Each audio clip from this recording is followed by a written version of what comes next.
પણ મને એને એજ્યુકેશનની મને અફસોસ ઘણો રહી ગયો. વધારે ભણેલો નહોતો, હું ઓછો ભણેલો. એમાં એક્સપોર્ટ જ્યારે ચાલુ 10th સુધી ભણેલા? 10th સુધી ભણેલો હતો.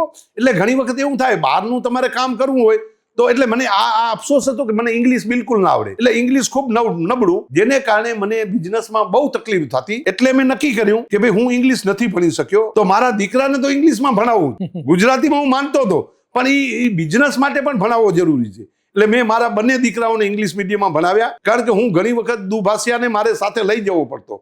આ મારી પરિસ્થિતિ. ત્યાં દુબઈ જાઉં એટલે સામેથી એમની વાત મને સમજાવે, મારી વાત એમને સમજાવે. આ પરિસ્થિતિમાંથી હું પસાર થયો તો એ પરિસ્થિતિ મારા દીકરાને નથી ભોગવવી પડતી. એનું કારણ છે મારો નાનો દીકરો આજે એક્સપોર્ટનું સંભાળે છે. અમદાવાદમાં એની હેડ ઓફિસ અમદાવાદ છે. અમદાવાદ એમનું બીજું પણ ઘણું છે.